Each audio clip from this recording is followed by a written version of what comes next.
Welcome to All Creatures Podcast. This is Chris, and today I just had to invite him on, and that is Rob Lang from Underdone Comics. Hey, Rob. Hello there.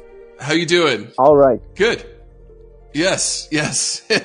And I just, we've started collaborating with you a few months ago, and each week, you blessed us with letting us post some of your work, and I crack up every time you send me something. It is so amazing. So thank you. Oh, you're welcome. I guess you haven't used any of the sad ones yet, so a lot of them. No. it's coming though. I mean, we've got to share the news, the good and the bad, right? So, it's always good for our listeners, for you to just kind of give us a brief background, where you grew up, where you're currently living, stuff like that. Sure. I grew up outside of Philadelphia in the woody suburbs, I guess you could call it. And I had a big park in my backyard that I would go in a lot with my parents and my friends, and it was a fun place to explore. And I would guess that was definitely one of the biggest sources of inspiration, at least for when I was a kid. And now I live in Seattle, which is just as woody, if not more so, and always very green and blustering with lots of weird animals and things walking around, even in the city. So lots of fun. Yeah, that's true. You go to Pike's Place Market, right, and throw the fish around. So well, those are the dead ones, but yeah, I know, not the ones in the ocean where they belong. So, no, beautiful part of the country. I was fortunate enough to live up there for a few years, and it's one of my favorite places on earth by far, that in British Columbia. Mm-hmm. So that's awesome. So, this is a little bit different. We usually talk to scientists and stuff, but it's, as a scientist, right? Yeah. We try to make a difference in the world by discovery. You're making a difference through your art. I mean, huge difference. So I guess my question is, why conservation, or where did that interest really start with you? Well, like I said, having such a nice place to grow up, I think was a big inspiration. But I also, when I was inside, I would always be watching animal shows, and it was something that's been interesting to me since as far back as I can remember, and I've always wanted to draw, and I don't know how talented I am at it, but I just kept at it throughout my whole life, and I guess I got pretty used to it, so I just kept doing it, and it just seemed like a source for me that is infinitely abundant, so I just keep rolling with it. Oh, you're very talented. Trust me. Well, you should see me draw. Okay. let me, like I said, I know drawing is not my talent. Just well practiced. Yeah, no. Or somewhat well practiced. No, they're beautiful. They're beautiful. Your images are just amazing. And, so when did this, I guess jumping into Underdone Comics, because, and again, for our listeners, we post this on our show notes. We'll post it on our Facebook group, Instagram. You can follow us there, and then please follow Rob, because each day I open up Instagram or Facebook and I see a new one, and so it really makes me think, and then it also makes me laugh. So, when did this all start for you? Like, when did you really start dedicating to doing comics on conservation? That's a good question. I'd say in around 2016, I was finishing up a comic that I used to do with recurring characters, and if you dig way deep down into my Instagram feed, you can see some of them on there. So, and I kind of it was more of a situational type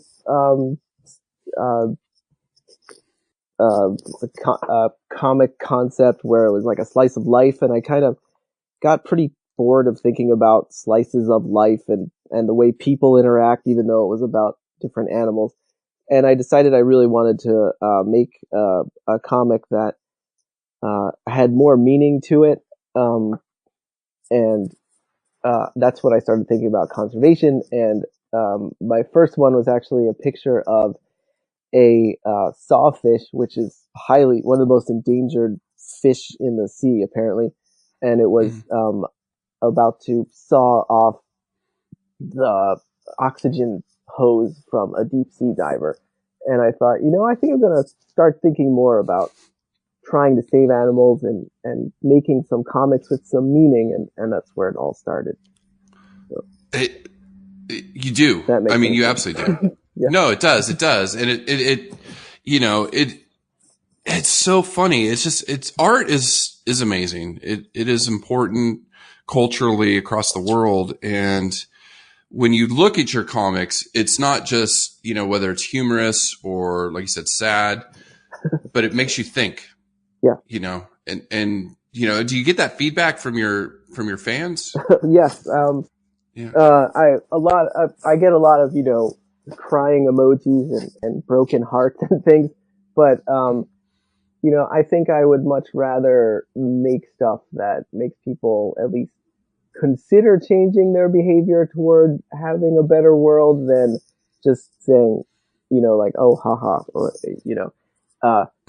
I might not get as popular as quickly as a lot of other artists or cartoonists yet, but I think that making stuff with meaning is obviously more meaningful. So that's the goal. It does though. I mean, and it's not. It's hard, right? Like it's such a fine balance.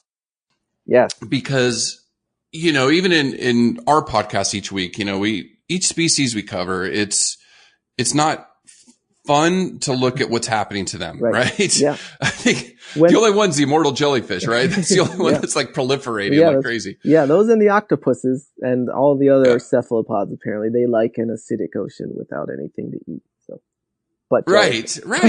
But jellyfish, exactly. So they're fine. They're happy. They're great. And so each week, we tell these stories about these animals, and it's a tricky thing to navigate as far as wanting to make sure the listeners are aware of what's happening and not bring them down. Right. But I think it's also important to, and I'm really going to start instituting more of this, give them action. These are things you can do to help. And that's, so what I was going to say earlier. I remembered. When I was growing up, watching all of those animal shows, it would be really fun to watch their behavior and,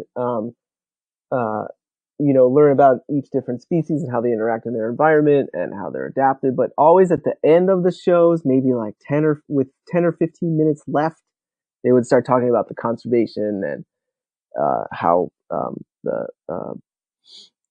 humans are beginning to take over, their environments and they're being overhunted or whatever. And that was always at the end of the shows. And I would always turn them off usually, cause I was just a kid. I didn't care about that stuff. But now I've kind of made a whole entire career out of the stuff at the end because that's the part that matters. And what I'm trying to do is bring some humor into that to make it a little bit more entertaining while you learn about these horrible doomsday facts about the animals around us. So that's really what I'm trying to do. No, and it's good. It's admirable. I mean, it's like, I don't know, you're trying to go to sleep and thoughts, in your brain. And so we just did elephant seals this week because of you, one of your comics really got us thinking about them. And so last night I'm like, there's only 100,000, which sounds good, but then there's almost 8 billion people on Earth. Yeah. And there's 100,000 in the ocean. The ocean's huge. Yeah. So it does. Anyways. So that started, a few years ago. I guess one of the things is, and maybe you just answered that, but you have tens of thousands of followers growing every day. It's a role on influencing them. So how do you kind of view that role? Well, I feel like it's a pretty big responsibility to be as factual as possible. Even though obviously, animals don't talk. And if somebody finds, one of my comics that happens to be with a thoughtful animal or something that, and then they say, well, this is wrong, if there's a fact in there that's not correct, I can always say, well, animals don't talk. But I also have to, so therefore it's clearly not a factual thing, but that's kind of a cop out is what I'm trying to say. I consider that, or I figure that my audience is highly intelligent, or they wouldn't be interested in reading comics about, the conservation of animals or learning different facts about them. So Mm-hmm. in one way I have to, consider that, my audience is able to suspend the disbelief to see why something like that is funny when I'm trying to make something factual, but also put it in a silly way that's clearly unfactual, which is the Mm-hmm. cartooning aspect of it. If that makes any sense at all, I'll be shocked. Well, it does. And it's like I don't know, we just had this discussion about zoos and everything like that. And, it's edutainment is a word that we've been using the last few years, where you can educate people while being entertaining. Mm-hmm. And I think that's more impactful at times. Yeah. That's what I try to do. Right. So, it's amazing that art with one, I will say this, with one of your comics, I think you can make more impactful change than, I hate to say this, our podcast over an hour, but it's, I read it and I look at it and it makes me think, and I'm like, damn, it's so spot on. So, kudos to you for that. It's an amazing talent. It's amazing talent. So I was just going to say, no, go ahead. It definitely changes the way you think and the way that you behave when you make these things, because, I always try to make it as succinct and, I try to use as least words as possible, because that's the art of it. What you want to do is make, like you said, an immediate impact. And so it's funny though, and it starts to overlap, at least for me, in my day-to-day life. Like if I'm having a conversation with someone, I'm often thinking, oh my God, I could have edited out at least 90% of what that person said at this point, because I've been doing it for so long that, it's very difficult to listen to very wordy people these days, which is something I need to deal with, my own problem. Well, I think, with technology, texting, things like that. Like everything else, it's a double-edged sword. I might be able to do it on paper, but it has it's turning me into a monster, a cranky old monster. Well, we'll let your wife deal with that one. Yeah, exactly. She's trying to. We all know that struggle, right? So, because really, a lot of, me and Angie, we, our trainings in animals, we've dedicated our lives to this. So really it's from an artist perspective, what fascinates you? What really drew you into animals, wildlife conservation? What was it like? Was it just a thing growing up, or you're like, wow, I really need to do something?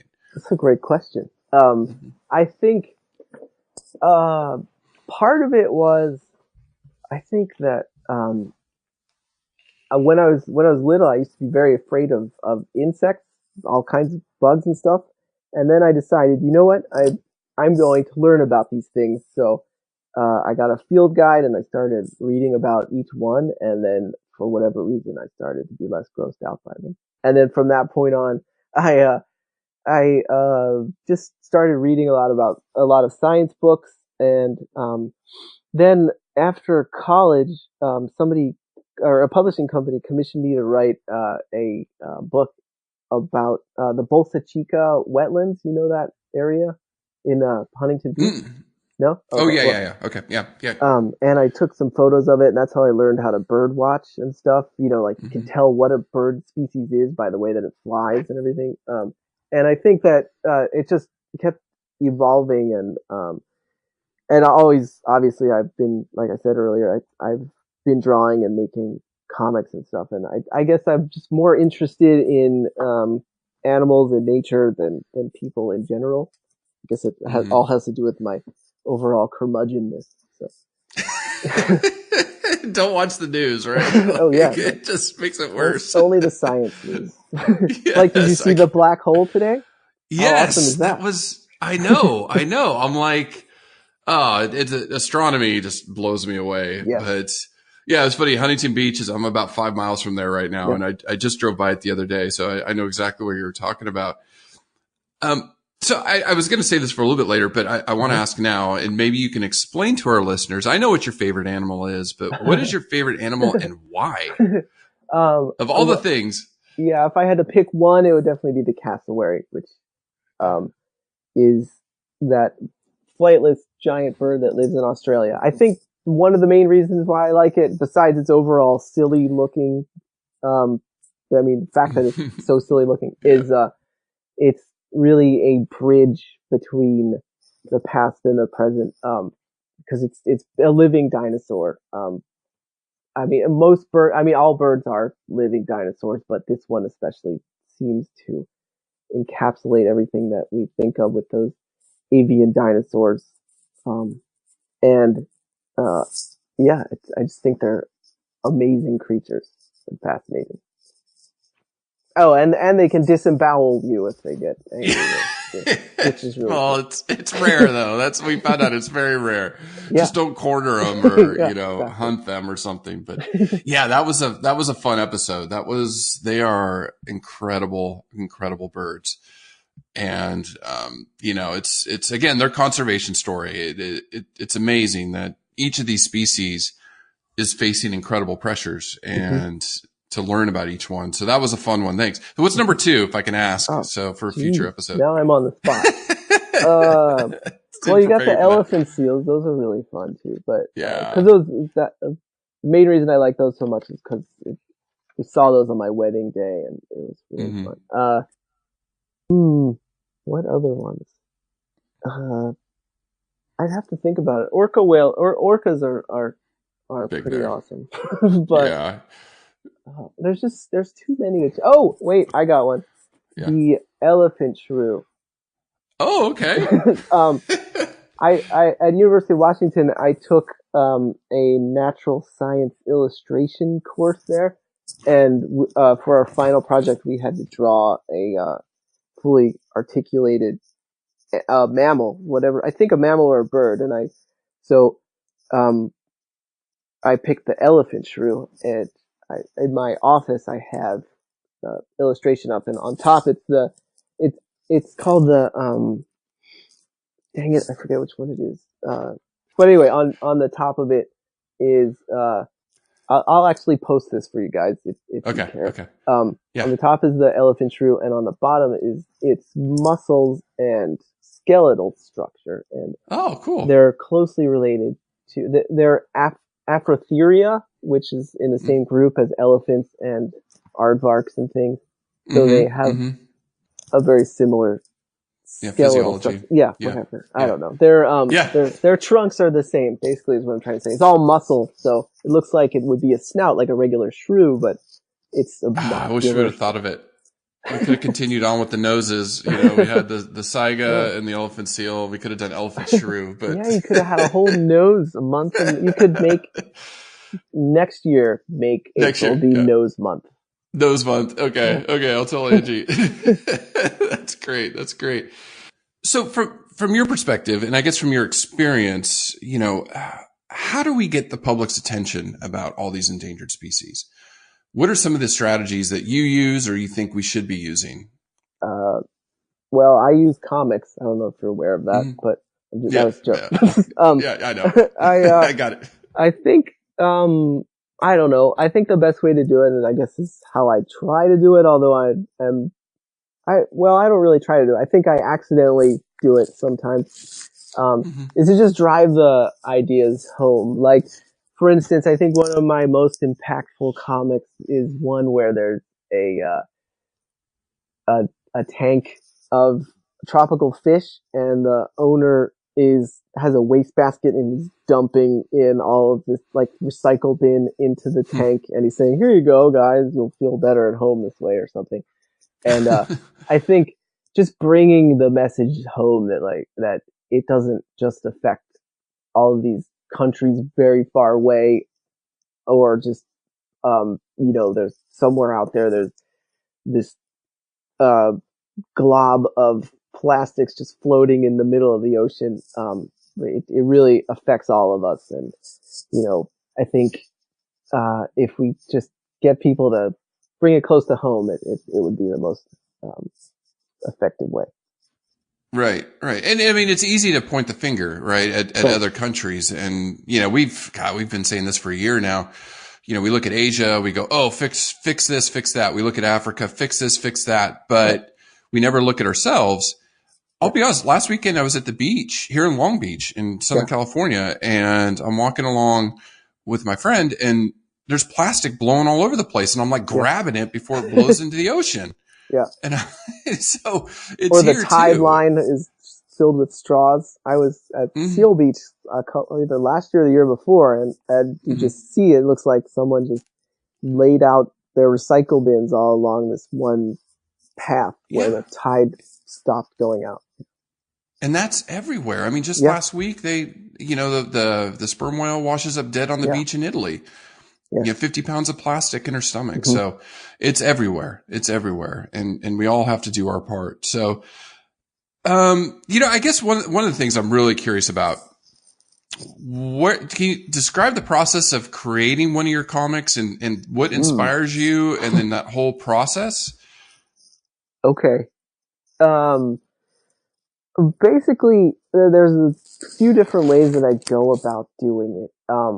The first way I'd say, probably the easiest way, is just reading the news and keeping up with current events. And for instance, you mentioned the sperm whale, right? I have a comic that's one of my most popular ones is of a whale that is like hacking up a bunch of garbage out of its stomach or whatever, and the other whale, there are two sperm whales, and a second sperm whale says, "Oh, coughed up another one of those junk balls again. I hate that," or whatever, like a cat would with a fur ball.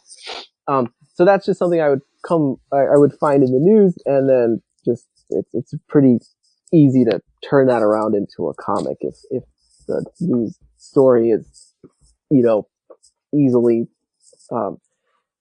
developed, or if I can easily make one into it that way. And then there's another way is if I really like an animal and I want to put it in the spotlight a little bit, especially if it's endangered, I'll find out facts about it, and if I can put a bunch of facts with a punchline there, then I've done a bunch of those, and that's a pretty easy way to do it also. And then other times I think of situations like the one that I mentioned about the aquarium where the owner's dumping in the trash. That's just a message that I want to get across, and I try to think of different ways to get people to start thinking about their own actions and cleaning up after themselves. So I don't know. I guess those are the different ways, and then tying them with humor. If you consider this stuff funny, it's just something that I can do. I don't know. There's I think William Burroughs said there's like the third mind, which is an alien somewhere out in space that gives you your creative ideas. William Burroughs was completely insane. So Right. So where does it, are you just very witty? Because it's just, is that part of your MO? It's just, oh my God, you come up with the funniest stuff, but it's so impactful. I think humor is pretty subjective, so I'm sure that I know there are plenty of people who think that I'm not funny at all. So that's for you to decide. I don't know. Okay. I think some of them, I'm dying laughing, and I'm about to post some today on elephant seals. Oh my God, they're great. They're so great. Thank you. Yeah. So you talked about some of your more impactful ones. What are some of your more favorite ones that you've done?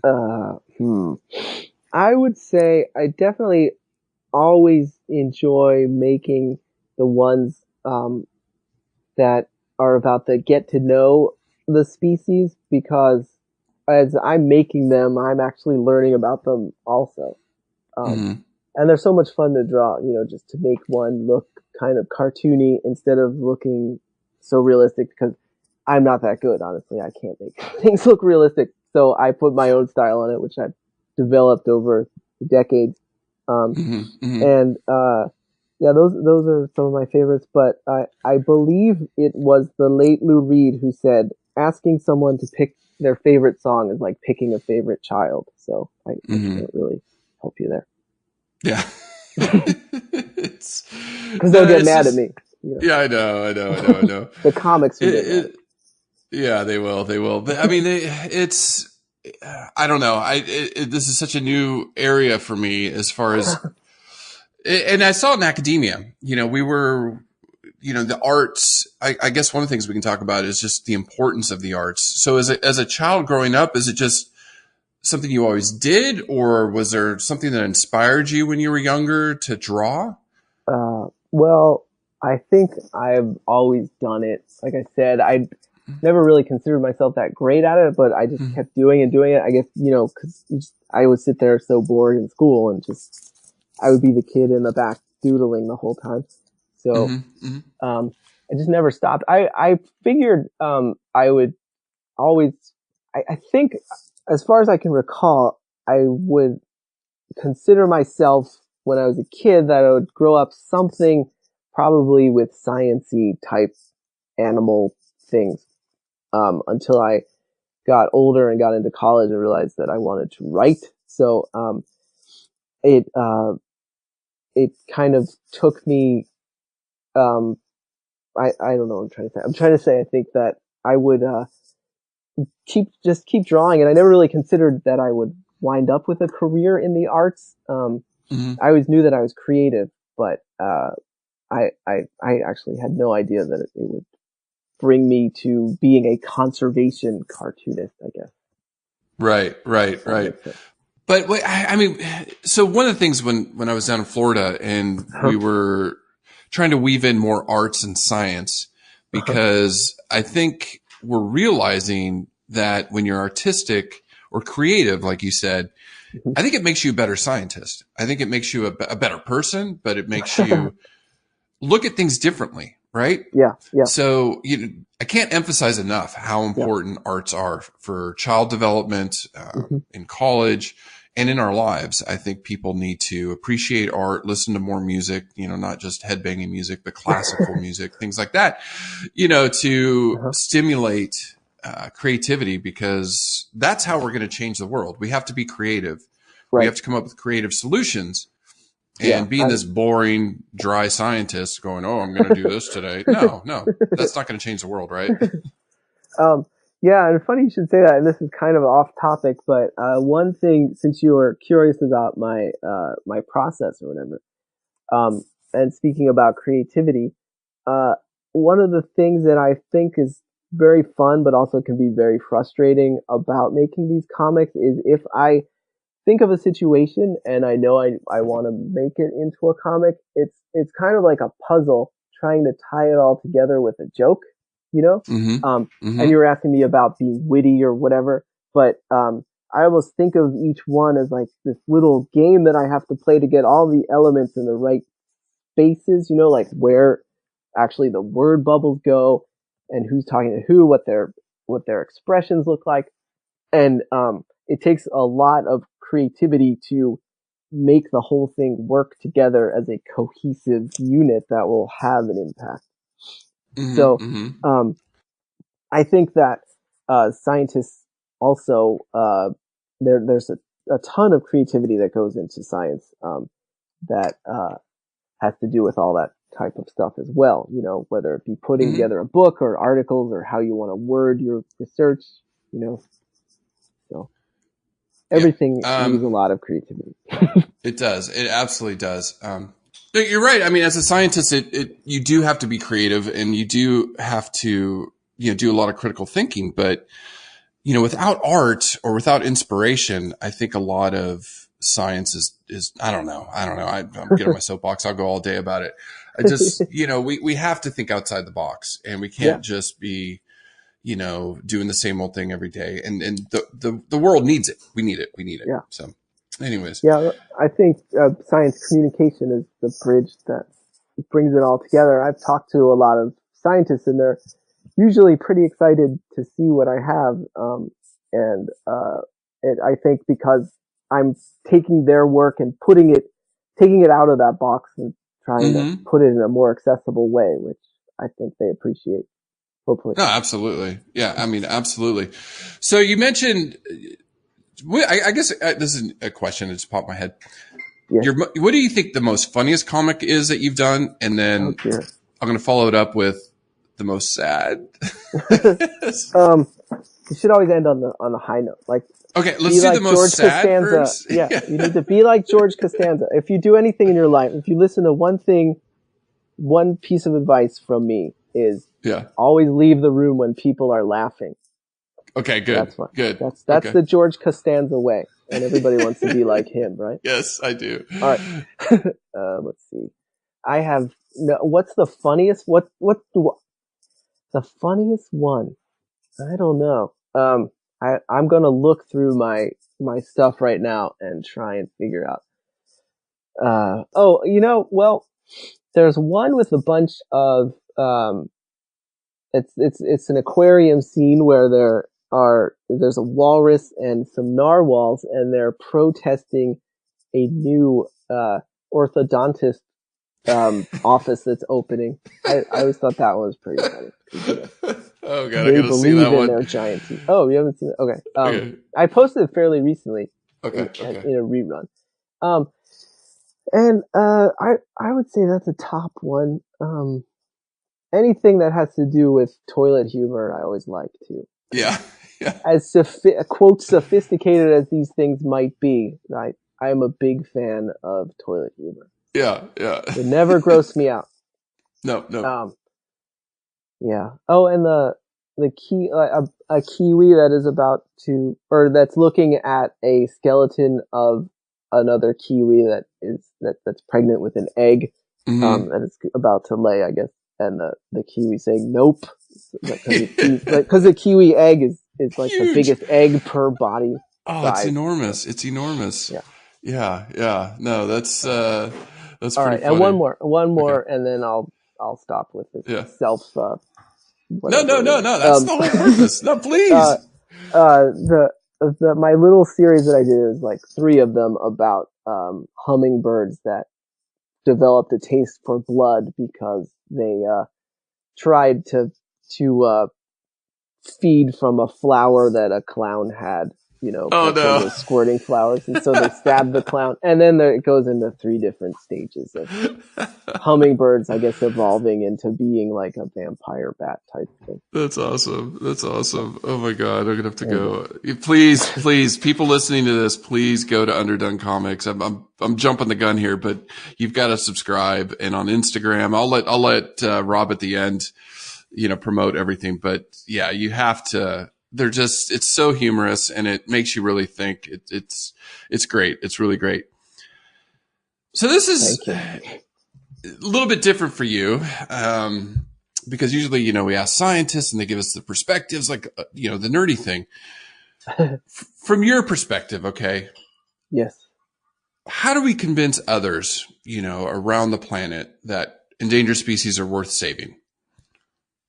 How do we? Well, I think it goes back to, you have to bring it. Well, first of all, for the people who are hard to convince, you have to come to their level of understanding, or not necessarily their level of understanding, just their perspective of how that affects them, and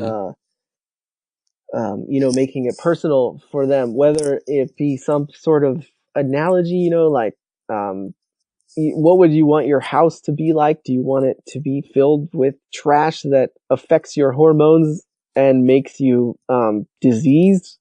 To being like, well, do you want your kids to grow up in a place where they never existed on the planet with any rhinoceroses or something? I don't know, but it's all about trying to get it to make a difference in their own minds, not just here's the facts, we're all gonna die, and then it just makes people cynical, Yes, I know.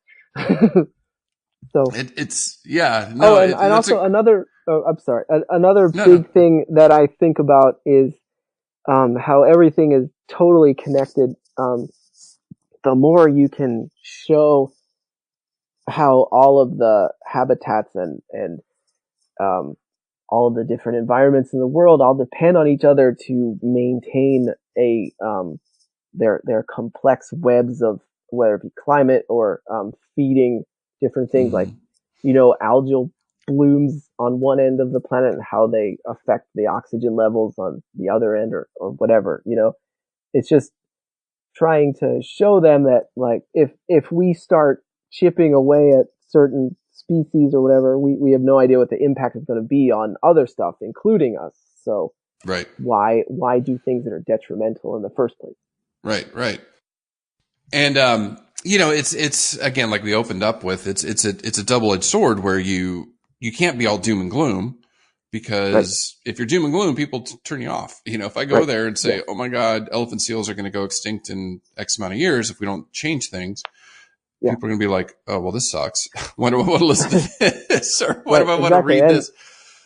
And I've lost plenty of follower for that reason. So yeah, But on the other hand, I think an informed public, an informed yeah, listener or reader can make change. And yeah, I will say the great news is not only people like you that are stepping up and saying, hey, I can make a difference. Every species we cover, and we've been repeating this, the last couple months, there's somebody behind them fighting to save them. Every yeah, single species, but go back to the cassowary.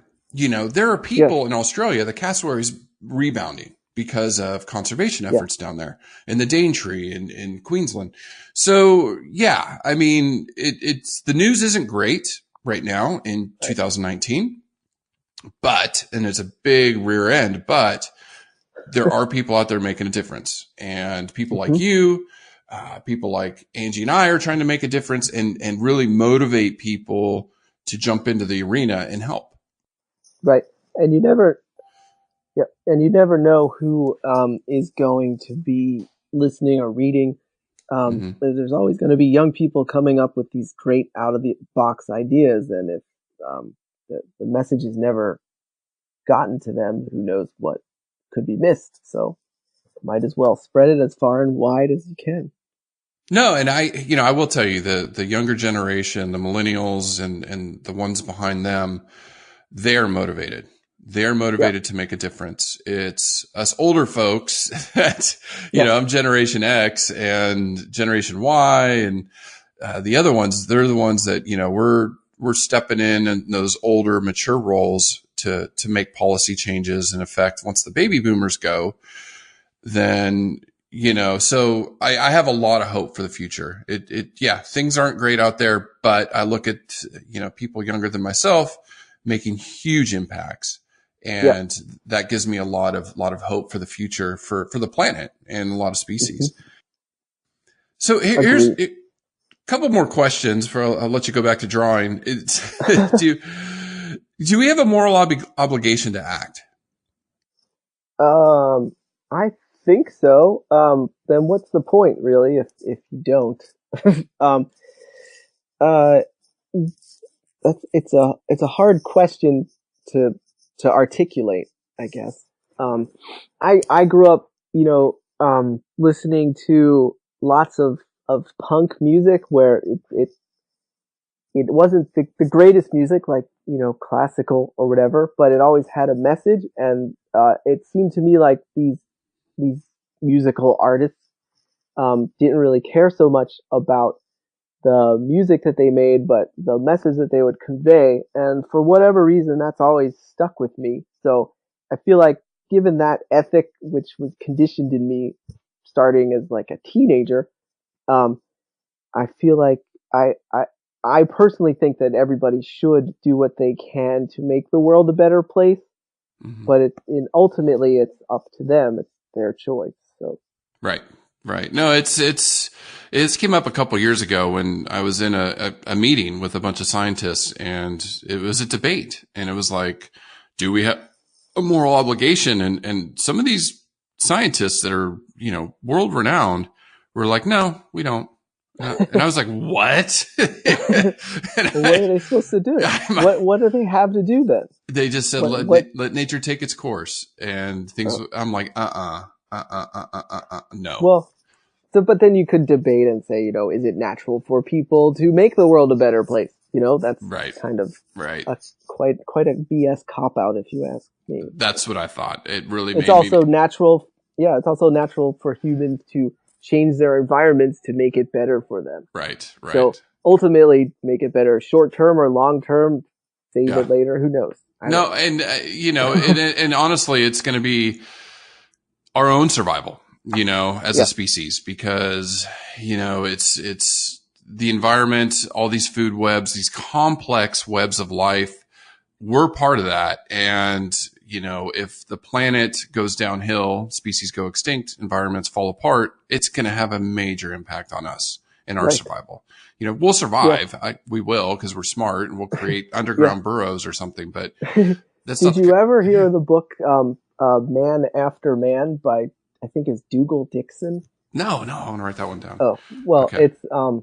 It's a sci-fi book. I think it's from the 80s, and he actually I think he illustrated these beautiful illustrations about how humans would survive after all of the animals die, and basically humans evolve into different niches. Mm-hmm. So like there would be like a sort of like a seal human, and it looked like a person's face with like this weird seal body. You should check it out. I will.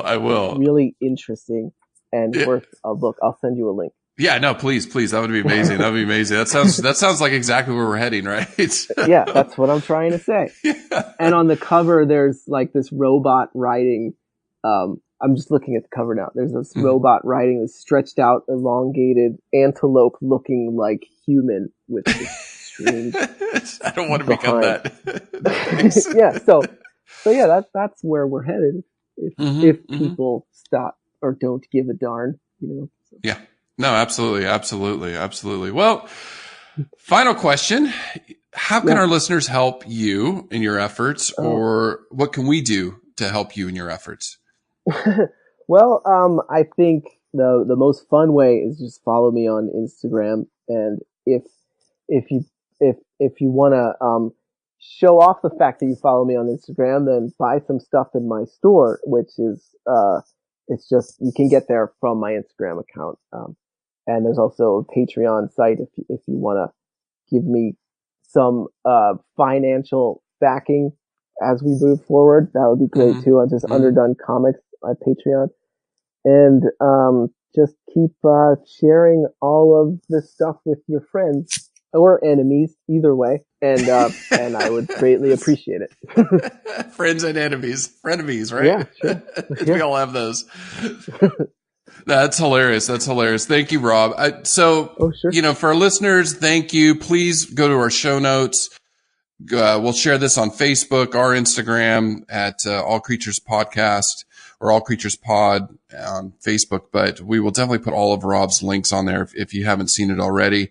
And please follow him. It's a joy to see those pop up, and they're really thought provoking. So, Rob, for what you do, I've talked to scientists in New Zealand. I've talked to scientists in the jungles of Asia, Africa. I think, and what they're doing is amazing work, but honestly, thank you for what you do. I think you make tremendous impact, and you're going to continue to make tremendous impact on bringing awareness to the issues that are out there. So thank you from the bottom of my heart. It's amazing to consider you as a friend. I can't wait till you get down to Southern California. We're going to go hang out and have coffee or drinks or whatever, and go clean up the beach together. I'll point to stuff. You can pick it up. I don't like getting my hands dirty. That's fine. I will be fine. Joking. Yeah, I'm filthy. Yeah. All right. Well, yeah, thank you very much. And I really enjoy your podcast too. Like I was talking about, bringing ideas and concepts about conservation to the minds and hearts of people is something that you guys are definitely doing. So I really appreciate what you guys are doing also. Thank you. Well, thank you so much. And yeah, thanks for having me on. Yeah, we'll do it again. Awesome, Rob. Thank you so much. Okay. Have a good one. You too.